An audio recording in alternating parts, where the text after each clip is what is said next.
প্রিয় দর্শক, শুভেচ্ছা সহ আমন্ত্রণ জানাচ্ছি এনটিভির প্রতিদিনকার আয়োজন স্বাস্থ্য প্রতিদিনে। দর্শক, আজ আপনাদের সঙ্গে আছি আমি ডাক্তার সাখাওয়াত হোসেন। প্রিয় দর্শক, আপনারা নিশ্চয়ই অনেকেই জানেন আজ ওয়ার্ল্ড অটিজম অ্যাওয়ারনেস ডে বা বিশ্ব অটিজম সচেতনতা দিবস। তাই এই উপলক্ষে আমাদের আজকের আলোচনার বিষয় অটিজমে করণীয় কী। দর্শক, এ বিষয়ে কথা বলবার জন্য আমাদের সঙ্গে স্টুডিওতে আজ উপস্থিত আছেন দেশের খ্যাতনামা একজন মনোরোগ বিশেষজ্ঞ। চলুন দর্শক, অনুষ্ঠানের শুরুতেই আমরা পরিচিত হয়ে নেই আমাদের আজকের অতিথির সঙ্গে। অধ্যাপক ব্রিগেডিয়ার জেনারেল মোহাম্মদ আজিজুল ইসলাম 1962 সালের ফেব্রুয়ারি মাসে নেত্রকোনা জেলায় জন্মগ্রহণ করেন। তিনি 1985 সালে সিলেট মেডিকেল কলেজ থেকে এমবিবিএস ডিগ্রি অর্জন করেন। এরপর চিকিৎসা বিজ্ঞানে উচ্চতর এফসিপিএস ডিগ্রি অর্জন করেন ডাক্তার আজিজুল ইসলাম। বর্তমানে তিনি আর্মড ফোর্সেস মেডিকেল কলেজ ও হাসপাতালের মনোরোগবিদ্যা বিভাগের বিভাগীয় প্রধান হিসেবে কর্মরত। স্যার, আপনাকে আমন্ত্রণ জানাচ্ছি আমাদের অনুষ্ঠানে। ধন্যবাদ আপনাকে। স্যার, এই যে ওয়ার্ল্ড অটিজম অ্যাওয়ারনেস ডে বা বিশ্ব অটিজম সচেতনতা দিবস, এইটা সারা পৃথিবীর মতো আজ বাংলাদেশেও পালিত হচ্ছে। এইরকম একটা বিশেষ দিবস পালন করার উদ্দেশ্য কি এবং এবছর এই দিনকে ঘিরে মূল প্রতিপাদ্য বিষয় কি? ধন্যবাদ আপনাকে। আমি প্রথমে এনটিভিকে ধন্যবাদ জানাচ্ছি এরকম একটা সাবজেক্ট চুজ করার জন্য। 2 এপ্রিল সারা বিশ্বেই ওয়ার্ল্ড অটিজম অ্যাওয়ারনেস ডে বা বিশ্ব অটিজম সচেতনতা দিবস পালিত হয়। এবং খুব ইম্পর্ট্যান্ট একটা কথা হলো, এটা কিন্তু ওয়ার্ল্ড হেলথ অর্গানাইজেশন, বিশ্ব স্বাস্থ্য সংস্থার দিন নয়। এটা ইউএন জেনারেল অ্যাসেম্বলি কর্তৃক পাস করা, অর্থাৎ জাতিসংঘের জেনারেল অ্যাসেম্বলি কর্তৃক এই দিবসটা পালিত হয়। বিশ্বে 4টা দিন আছে, ইউএন অ্যাসেম্বলি হেলথ রিলেটেড 4টা দিন পালন করে। এর মধ্যে একটা হলো বিশ্ব জাতিসংঘ সাধারণ পরিষদের অনুমোদিত 4টা দিন, এর মধ্যে একটা ওয়ার্ল্ড অটিজম অ্যাওয়ারনেস ডে। তো আসলে এর উদ্দেশ্য কি? উদ্দেশ্য হলো যে অটিজম সম্বন্ধে মানুষকে সচেতনতা করা, মানুষের মধ্যে অটিজম সম্বন্ধে ভ্রান্ত ধারণাগুলিকে দূর করে দেওয়া, অটিজম এবং অটিজম আক্রান্ত শিশু বা তাদের পরিবার, তাদের পিতামাতাকে কিভাবে হেল্প করা যায়, কিভাবে সাহায্য করা যায়, সহানুভূতি দেখানো যায় সেটা। তারপর অটিজম কি করে চিকিৎসা করা যায়, একটা অটিজম আক্রান্ত ব্যক্তি বা একটা শিশুকে সমাজে কেমনে পরিপূর্ণভাবে রিইনস্টিটিউট করা যায়, আবার তাকে কেমনে সমাজে বা রাষ্ট্রের বোঝা হয়ে যাতে না থাকে, তাকে যাতে সম্পদে পরিণত করা যায় এবং অ্যাডভোকেসি, তাদের রাইট, তাদের যে রাইট, ফ্রিডম এবং রাইট, এগুলি যাতে নিশ্চিত করা যায়, এই জিনিসগুলো বেসিস করে। যেমন এবারেও জাতিসংঘের মহাসচিব অ্যান্টোনিও গুটেরেস উনি বলেছেন, আমি যে কথা বললাম টু রিএফার্ম, আবার এটা আমরা প্রতিষ্ঠা করব, আবার অঙ্গীকার করব যে আমরা অটিজমের জন্য এবং অটিজম আক্রান্ত মানুষের জন্য কিছু করব। এটা হলো গিয়ে এবার মানে টোটাল স্লোগান। আর এবারে যে থিমটা সেটা হলো অটিজম, যে আমরা যে থিমটা দিয়েছি সেটা হলো যে টেকনোলজির উপরে দিয়েছি, অ্যাসিস্টিভ টেকনোলজি, অ্যাক্টিভ পার্টিসিপেশন।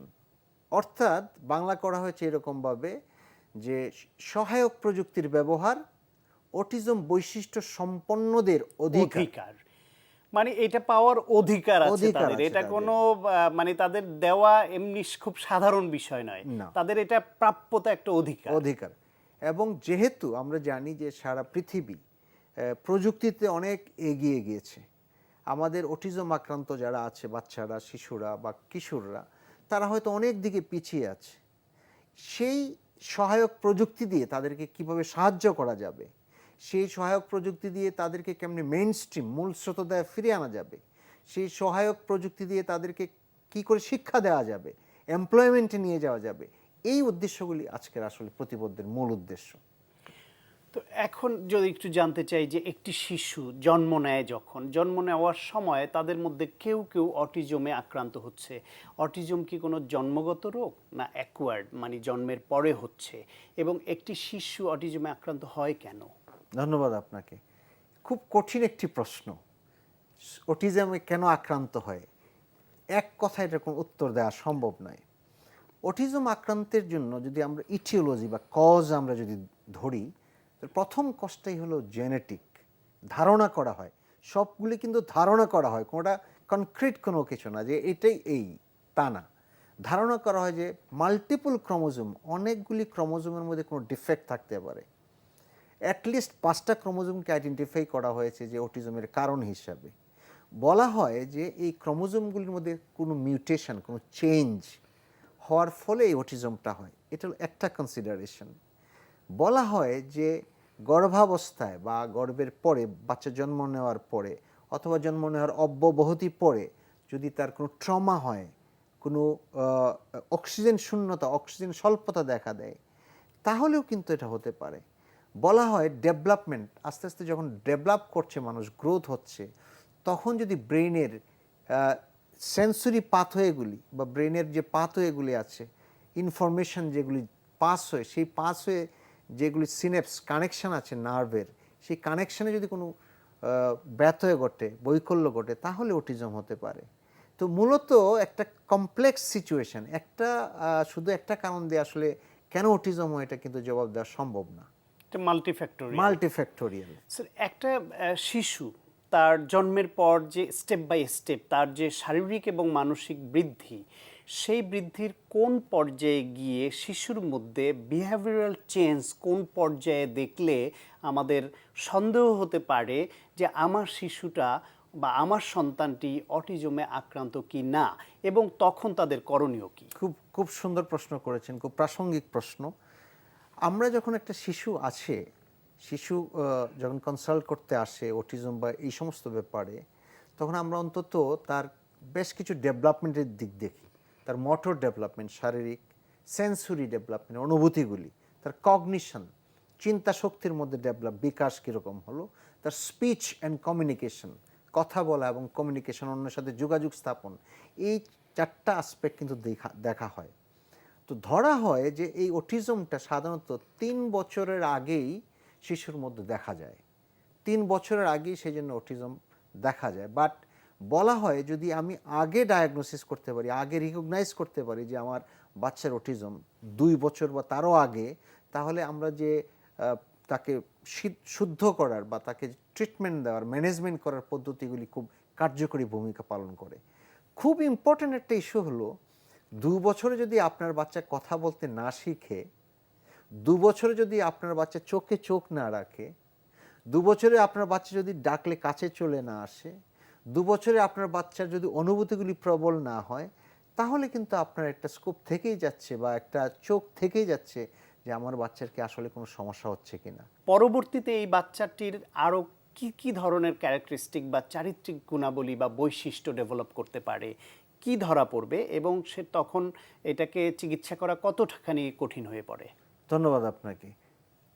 আসলে 3 বছরের মধ্যে তো ডায়াগনোসিস করার কথা ছিল, আমরা হয়তো সচেতন ছিলাম না, আমাদের চোখে হয়তো পড়ে নাই।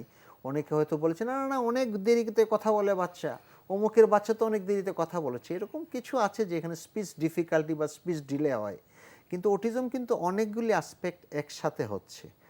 তো যদি সময় মতো চিকিৎসা না হয় বা সময় মতো তার ট্রেনিং না হয়, প্রশিক্ষণ না হয়, যেমন স্পিচের ব্যাপারে তো শুধু চিকিৎসা ওষুধ দিয়ে কিছু হবে না, তাকে প্রশিক্ষণ দিতে হবে। কিছু বিহেভিয়ারাল অ্যাবনর্মালিটিস হতে পারে, আচরণগত সমস্যা দেখা দিতে পারে। যেমন সে খুব হাইপার অ্যাক্টিভ, অতি চঞ্চল হতে পারে, খুব রেস্টলেসনেস, অস্থিরতায় ভুগতে পারে, তার অ্যাটেনশন কনসেন্ট্রেশন লস করতে পারে। অনেক সময় তার কিছু কিছু উপসর্গ কি, হেড ব্যাঙ্গিং, মাথা ঝাঁকায়, ফ্ল্যাপিং করে, হাত এরকম হাততালি দিতে থাকে, সে লাফাতে থাকে, মানে রিপিটেশন, যা করছে তো অনেকক্ষণ ধরে করে যাচ্ছে, এবং একই কাজের পুনরাবৃত্তি করে, repetitive and restrictive interest and activities. অন্য বাচ্চাদের সঙ্গে মিশতে পারে না, সে অন্যদের সাথে যেতে পারে না। অনেক সময় নিজের ক্ষতি করে, কামড়াতে থাকে হাত, দেখা গেল যে হাত কামড়িয়ে একেবারে ছিঁড়ে ফেলেছে, রক্ত বের হচ্ছে, কিন্তু তার অনুভূতিগুলি ওরকমভাবে কাজ করে না। এই সমস্ত বিহেভিয়ারাল অ্যাবনর্মালিটিসগুলি থাকতে পারে। আরেকটা ইম্পর্টেন্ট ইস্যু হলো, এগুলির পাশাপাশি অনেক সময় অটিজমের বাচ্চাদের খিঁচুনি জাতীয় রোগ হয়, ইপিলিপসি, সিজার ডিসঅর্ডার হয়। এটাও কিন্তু একটা ইম্পর্টেন্ট দিক। তাহলে কিন্তু আরও তার সমস্ত প্রোগ্রেসগুলি আরও হোল্ড হয়ে যাবে অথবা পিছিয়ে যাবে, সে আরও খারাপের দিকে হয়ে যাবে। আর বয়স যত বেশি হয়ে যাবে তার কিন্তু স্পিচ ডেভেলপমেন্টটা তত প্রশ্নের সম্মুখীন হবে। অর্থাৎ আমি বলতে চাচ্ছি যত তাড়াতাড়ি আমি স্পিচের জন্য ট্রেনিং দিতে পারবো তত তাড়াতাড়ি সুফল পাবো। অটিজমে আক্রান্ত শিশু তারা অনেক ক্ষেত্রেই অনেকে সমাজে অবহেলিত থাকে, তাদের সঠিক চিকিৎসা, সঠিক ব্যবস্থাপনা, সঠিক ট্রেনিং, সঠিক শিক্ষা এর অভাবে তারা সমাজ এবং রাষ্ট্রে অনেক সময় বোঝায় পরিণত হয়। তাদেরকে কি করে আমরা সম্পদে পরিণত করতে পারি? অটিজমে আক্রান্ত সন্তানের বাবা মারা তার অন্য সন্তানদের মতোই এই সন্তানটিকে কি করে সুশিক্ষিত করতে পারবেন? প্রথম হলো যে আমাদেরকে সাইকো এডুকেশন, আমাদেরকে শিক্ষা দিতে হবে। শিক্ষাটা হবে প্যারেন্টসের, শিক্ষা হবে অভিভাবকদের, যারা কেয়ার গিভার তাদের, শিক্ষা হবে আমাদের সবার জন্য যে অটিজম এরকম একটা জিনিস, অটিজমকে চিকিৎসা করে বা ম্যানেজমেন্ট ব্যবস্থাপনা দিয়ে একটা মেইন স্ট্রিম মূল স্রোত দ্বারা নিয়ে আসা যায়। Then second is the training, তার প্রশিক্ষণ। সেই প্রশিক্ষণ যার স্পিচে প্রবলেম আছে, কথায় অসুবিধা, তাহলে স্পিচ অ্যান্ড ল্যাঙ্গুয়েজ থেরাপি দিতে হবে। অনেক সময় অকুপেশনাল থেরাপি ব্যবহার করা হয়, তাতে তার হাইপার অ্যাক্টিভিটিগুলি, রেস্টলেসনেসগুলি কমে যায়। অনেকের ফিজিওথেরাপি দিতে হয়, কারণ অটিজমের সাথে সাথে অনেকের দেখা গেল শারীরিক উপসর্গ থাকে, সেগুলিকে ম্যানেজ করার জন্য ফিজিওথেরাপি দেওয়া হয়। অনেক সময় তাদের সেন্সরি প্রবলেম থাকে, সেন্সরি ইন্টিগ্রেশন বা সেন্সরি স্টিমুলেশন এগুলি করা হয়। অনেককে প্লে থেরাপি পর্যন্ত দেওয়া যাবে, খেলাধুলা করে তাকে সমাজের সামাজিকভাবে তাকে অন্য 10 জনের সাথে যাতে মিশতে পারে সেটা হয়। এটা করতে হবে কোন স্কুলের মাধ্যমে, স্পেশাল স্কুল, বিশেষ স্কুল, বিশেষায়িত স্কুল থাকে, সেগুলি করতে হবে আমার ঘরে, বিকজ বিশেষায়িত স্কুলে তো সারাক্ষণ থাকে না, অতএব আমার ঘরে ওই ট্রেনিংটা দিতে হবে, প্রত্যেককে এই ট্রেনিংটা দিতে হবে। সব ট্রেনিংয়ের মূল উদ্দেশ্য হলো আমাকে মূল স্রোত দ্বারা ফিরে নেওয়া। এর মধ্যে যারা ডেভেলপ করবে, উন্নতি করবে, তাদেরকে আমরা কিছু স্কুল আছে, কিছু শেল্টার্ড স্কুল আছে, কিছু কিছু নর্মাল স্কুল আছে, সেগুলিকেও আমরা আমাদের বাচ্চাদেরকে সেই সময় স্কুলে দিতে হবে। এবং আমাদের দেশে কিন্তু আইন আছে যে এই সমস্ত সন্তানদেরকে বিশেষ শিক্ষার যারা প্রয়োজন তাদেরকেও স্বাভাবিক স্কুলে, নর্মাল স্কুলে ভর্তি করার জন্য। বাট আমরা দেখেছি অনেক ক্ষেত্রে সেটা হয় না, মা বাবারা সাফার করেন। বাট সবাইকে জানতে হবে যে আমরা যদি তাদেরকে হেল্প না করি, সাহায্য না করি, তাহলে তো মূল স্রোত দ্বারা আসতে পারবে না। আর আজকের যে প্রতিপাদ্য ছিল সেটার অনুযায়ী যদি আমরা কিছু টেকনোলজি, আমরা যদি কিছু প্রযুক্তির ব্যবহার করতে পারি, তাহলে হয়তো আমরা তাদেরকে মূল স্রোত দ্বারা আরো ফিরে আনতে পারবো। নতুন নতুন প্রযুক্তির মাধ্যমে আমরা অটিজমে আক্রান্ত শিশুদের উপকারে আনতে পারি, আবার ওই শিশুরাও যাতে এই প্রযুক্তি ব্যবহার করে কমিউনিকেটিং হতে পারে, তারা যাতে তাদের ডেভেলপ করতে পারে, তাদের বিকাশটা যাতে হয়। স্যার, আমাদের এই মানসিক স্বাস্থ্য যেমন দরকার, আমাদের নিউরোলজিক্যাল ডেভেলপমেন্ট যেমন দরকার, ঠিক তেমনি আমাদের সুস্থভাবে বেঁচে থাকার জন্য আমাদের অনেক ব্যায়ামেরও প্রয়োজন, শারীরিক ব্যায়ামেরও প্রয়োজন। তাই আমরা আমাদের এই অনুষ্ঠানের নিয়মিত পর্ব হিসেবে ব্যায়াম থাকে। আমরা সুস্থ দেহ সুস্থ মন কি করে রাখবো, চলুন দেখে আসি। আজকে আমরা ডাম্বেল এবং বারবেল দুভাবে, দু পদ্ধতিতেই ব্যায়াম দেখাচ্ছি। আপনাদের সুবিধা এবং সুযোগ অনুযায়ী আপনারা ডাম্বেল বা বারবেল যে কোনো একটা চয়েস করতে পারেন, কিংবা মাঝে মাঝে চেঞ্জ করেও করতে পারেন। তো ডাম্বেল নিয়ে আমাকে এখানে করছে ফারহানা, আর বারবেলে করছে লিওন। ওকে, এবার শুরু করো। অ্যান্ড কাউন্টের সাথে 1 2 3 4। ওকে, একটু খেয়াল করতে হবে, যেহেতু বেসিক আমরা খুব ধরে ধরে করতে চাইছি, যে ব্যায়ামগুলো যেন আপনারা সঠিকভাবে প্রপোর্শনেট ওয়েতে আস্তে ধীরে বুঝে তারপর করতে পারেন। যেহেতু আমরা টার্গেট করছি যে আপনারা হয়তো একদম বিগিনার, সুতরাং এটাই আপনাদের হয়তো প্রথম ব্যায়াম। এক্স্যাক্টলি আগের সেগমেন্টের মতো আমরা বলবো, যেখানে পা যদি খুব ক্লোজ থাকে তাহলে কিন্তু আমার টার্গেট মাসেলগুলো চেঞ্জ হয়ে যাচ্ছে। And okay, sit down, up and up. তখন আপনারা বাসায় যখন করবেন তখন বুঝতে পারবেন যে এতে কিন্তু লেগসের অনেকগুলো মাসলই আছে, frontal, side, inner and back hamstring. এক একটা অ্যাঙ্গেলে এক এক ধরনের মুভমেন্টটা হয়। আর যদি খুব ওয়াইড রেঞ্জে হয়, আর একটু wide, then sit down and up, তখন কিন্তু যেটা হচ্ছে যে ইনার মাসলটাকে টার্গেট করছে। তো আমরা খেয়াল করব যে প্রথমে আমরা স্পেসিফিক কোনো ইনার বা আউটার এত কিছু আমরা পরে যাব। আমরা প্রথমে ওভারঅল একটা হলিস্টিক একটা অ্যাপ্রোচে যেতে চাই, যে যেন সবগুলোই অ্যাক্টিভেটেড হয় অল্প অল্প করে। তো আরেকবার আমরা দেখব।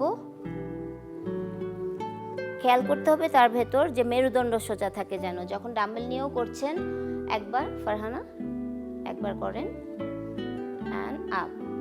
অনেকে ঝুঁকে যায়, যে যখন করছে হয়তো হাত সামনে রেখে করতে পারেন, বুকের কাছে এনে করো একবার, ওকে করতে পারেন, হাত পাশে রেখেও করতে পারেন, কিংবা খালি হাতেও করতে পারেন। খেয়াল করতে হবে মেরুদণ্ড সোজা থাকতে হবে, সামনে ঝুঁকে যাওয়া যাবে না, যে প্রেশারটা আপনার হাঁটুর দিকে যেন চলে না যায়। সেই ক্ষেত্রে আপনার ইনজুরি হতে পারে, নি ইনজুরি হতে পারে। সেজন্য এটা খেয়াল করে রেখে আপনাকে মেরুদণ্ড সোজা রেখে ব্যালেন্স করে করতে হবে। তো ফার্স্টার ওয়েতে আমরা 4 বার দেখি। And 1 quick and up, 2 down and up, 3 down and up, and 4 down and up, and nice. Okay done. শুরুতে আমি বলবো যে আপনারা ব্যালেন্সের জন্য ফ্রি হ্যান্ডেই করেন।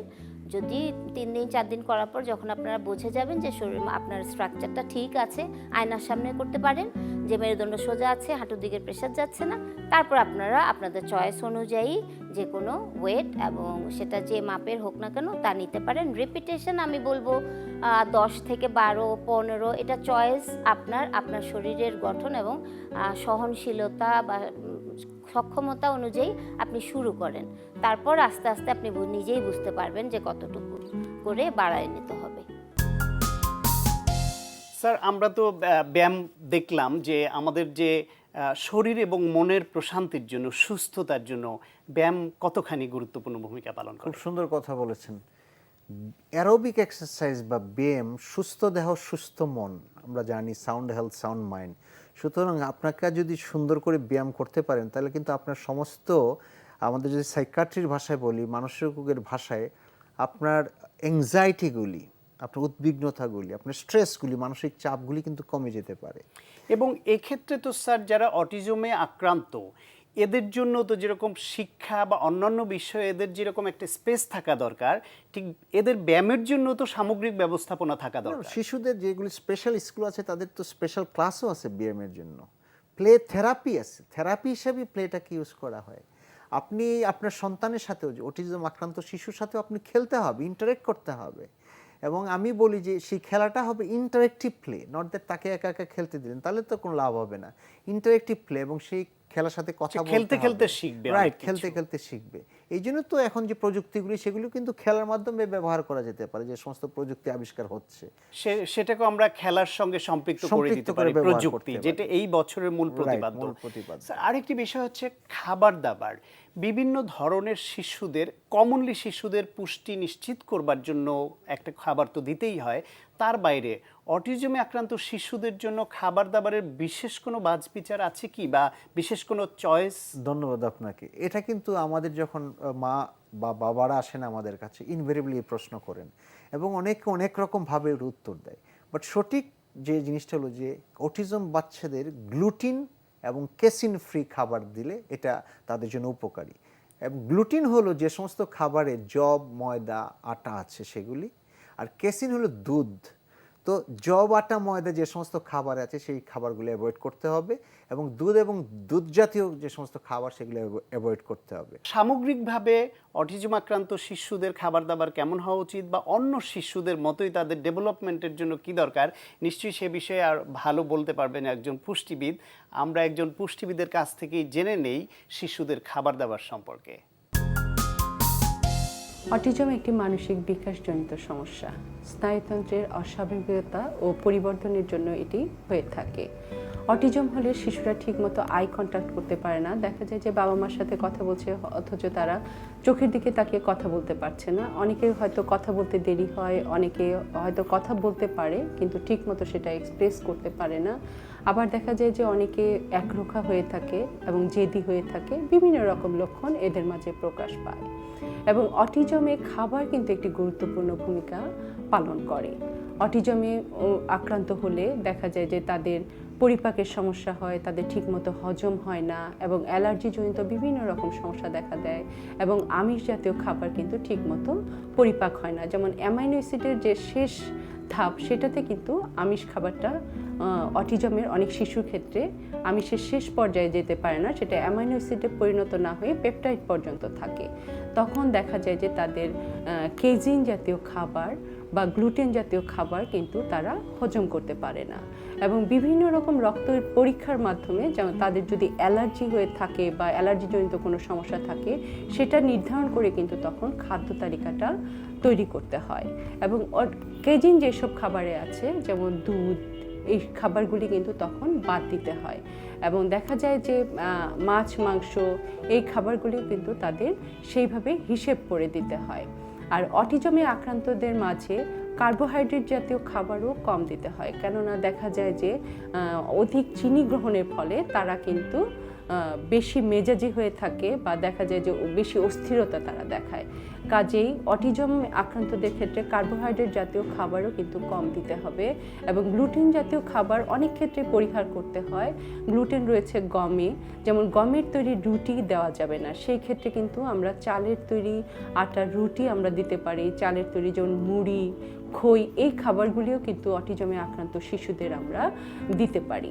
আবার কার্বোনেটেড ওয়াটার, যেমন এখানে কিন্তু চিনি রয়েছে, শর্করা যে কম দিতে হবে, কাজে কার্বোনেটেড ওয়াটার, সফট ড্রিঙ্কস, অনেক শিশুরাই কিন্তু এটা পছন্দ করে।